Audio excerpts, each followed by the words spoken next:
অনুপম এই জীৱন ৰচনা আৰু পাঠ কৃতাঞ্জলি বৰ্মনৰ খণ্ড 1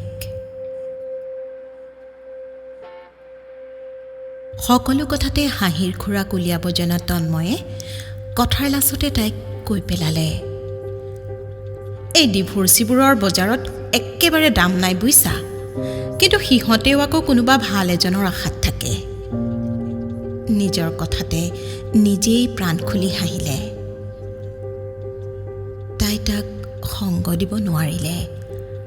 কথাষাৰ কৈ থাকোঁতে সি হয়তো পাহৰিয়েই থাকিলে তাইও যে এজনী ডিভোৰ্চি। কথাষাৰত কেনেধৰণৰ প্ৰতিক্ৰিয়া কৰিব ভাবি থাকোঁতেই এই মোৰ ফোন এটা আহিছে ৰ'বা, এই বুলি কৈ ফোনটো ডিছকানেক্ট কৰি দিলে তন্ময়ে। তাইও ৰক্ষা পৰিল উত্তৰ এটা দিয়াৰ পৰা। কিন্তু নিজকে তাই কি বুলি বুজাব? সৰহ সংখ্যক মানুহে তাইক কি দৃষ্টিৰে চায় তাই জানে। এই যে ধেমালিতে হ'লেও ছোৱালীৰ বিয়াৰ বজাৰ বুলি কয়, নিজৰ ছোৱালী, ভনী, বাইদেউ এওঁলোকক কেনেকৈ বজাৰৰ পণ্য কৰি পেলাব পাৰে বাৰু? অকণমানো বেয়া নালাগেনে তেওঁলোকৰ?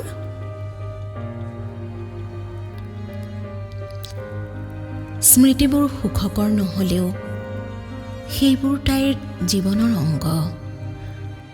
সেইবোৰ নোহোৱা কৰি পেলাব নোৱাৰে তাই। সেই মানুহটোৰ অস্তিত্ব তাৰ জীৱনৰ পৰা নোহোৱা কৰিব নোৱাৰে সেই বিশেষ সময়বোৰ, যিবোৰ পুঞ্জীভূত হৈ হৈ বৰ আশাৰে পতা এখন সংসাৰ ভাঙি যোৱাৰ কাৰণ হৈ পৰিছিল।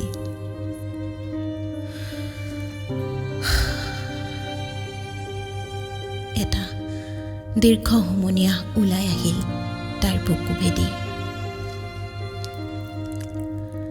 ঠিক কেতিয়াৰ পৰা মানুহটোৰ সেই স্বৰূপটো ধৰা পৰিছিল তাইৰ এতিয়া মনত নাই। কিমান শান্ত আৰু কেয়াৰিং স্বভাৱৰ যেন হৈ দেখুৱাইছিল। মনত পৰিলে এতিয়া তাইৰ হাঁহি উঠে। স্বীকাৰ কৰিবলৈ নিজৰ বৰণ সলাই গছপাতৰ সৈতে মিলি পৰা সেই সৰীসৃপটোলৈ মনত পৰে। কিমান যে চলাহী কথা নক'লে নিজৰ আৰু নিজৰ ঘৰখনৰ বিষয়ে। ঘৰখনৰ সকলো সদস্যই কেনেকৈ ইজনে সিজনৰ দুখত জুহি পমি যায় সেইবোৰ কৈছিল তাইক। কেনেকৈ দিব পাৰে ইমান জীয়া ফাঁকি, দুদিন পাছত ধৰা পৰিব বুলি জানিও? সেইবোৰ তাইৰ কাৰণে সাঁথৰ। থাওক, সেইবোৰ ভাবি সময়বোৰ অযথা ক্ষতি নকৰে তাই। প্ৰথম অৱস্থাত পৰা নাছিল, এতিয়া এই ধৰণৰ চিন্তাবোৰত অতি সহজেই ব্ৰেক মাৰিব পৰা হৈ গ'ল তাই। তাইৰ নিজৰ ঘৰখনৰ মানুহেও যেন এনেকুৱা এটা ঘটনাৰ পাছত তাই ইমান স্থিৰ হৈ থকাটো হজম কৰিব পৰা নাছিল। সকলোৱে চাগে তাই ভাঙি পৰাটোকে আশা কৰিছিল। তাই কিন্তু সহজ হৈ আছিল।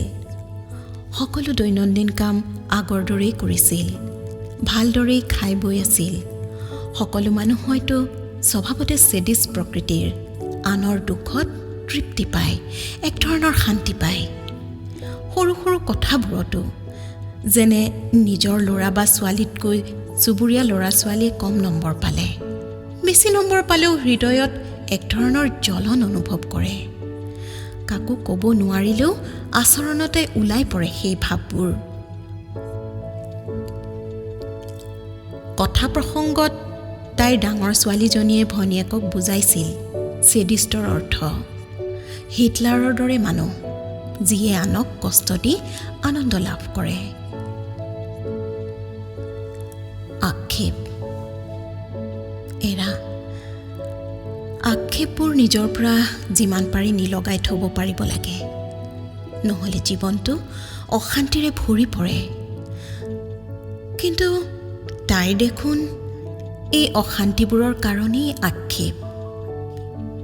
কিয় আহিলে এই অশান্তিবোৰ তাইৰ জীৱনলৈ?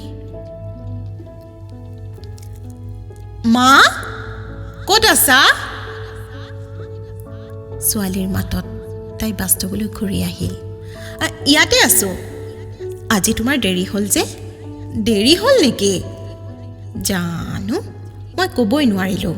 বাছত শুই শুই আহিছোঁ। তুমি ভাত খালাই নেকি মা? নাই খোৱা, তোমালৈ ৰৈ আছোঁ। সোনকালে হাত ভৰি ধুই আহা, বৰ ভোক লাগিছে। মা, বেছিকৈ ভোক লাগিছে যদি তুমি খাই লোৱা, মই গা ধুম। মাটিত বাগৰি বাগৰি যোগা কৰিছোঁ, কিবা লেতেৰা লেতেৰা লাগিছে। কৈয়ে মুমু বাথৰুমত সোমাল। তাই সোমাল পাকঘৰত ভাত বাঢ়িবলৈ। মুমু ওলোৱালৈকে সময় আছে যেতিয়া অমলেট এটাকে বনাওঁ বুলি সাজু কৰি লওঁতেই ফোনটো বাজি উঠিল। গেছটো চিমত থৈ তাই হাতখন মচি মচি ফোনটো ধৰিবলৈ বেডৰুম পালেহি। নামটো দেখি তাইৰ মুখত হাঁহি বিৰিঙি উঠিল। জিয়াৰ ফোন। ঐ, কি খবৰ? ইমান দিন ফোন কৰা নাই যে, ভালে আছ? ফোনটো তইতো কৰিব পাৰ, মই ভালেই আছোঁ। তোৰ? ভাল ভাল। ক'ত আছ তই? অফিচত। আহিবি নেকি? ভাবিছিলোঁ। তোৰ দিগদাৰ নহয়তো? ধেই, কি যে কথা ক, একো দিগদাৰ নহয়, আহিবি। অ'কে। ঐ, মিঠাই নানিবি কিন্তু দেই। কি নিম তেনেহ'লে তোলৈ? একো নানিবি, মই কিবা এটা বনাম, তই ভাল পোৱা। ঐ, লুচি খাম দেই, লুচি লগত বেঙেনা ভাজি।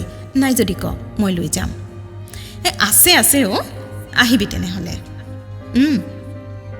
থৈছোঁ দে। ইছ, ফ্ৰাই পেনটোৰ পৰা ধোঁৱা ওলাই গৈছে। সি অলপ সময় নমাই থৈ তাই কণী দুটা ফেটি ল'লে। আকৌ পেনটো উঠাই দি কণীখিনি ঢালি বহলাই দিলে। মা, তুমি ভাত বঢ়াই নাই? বাঢ়িছোঁ, তুমি বহাচোন, মই নি আছোঁ। থালখন নি তাই মুমুৰ আগত দিওঁতে তাই কৈ উঠিল, ৱাও, অমলেট। মা, তোমাৰ? আনি আছোঁ, তুমি আৰম্ভ কৰাচোন। জল্দি আনা মা। আজি জীয়া মাহী আহিব। হয়, ইমান দিন অহা নাই ন? বহুত দিন অহা নাই, আমিও যোৱা নাই নহয় বহুত দিন। তোমাৰ সময়ে নহয়।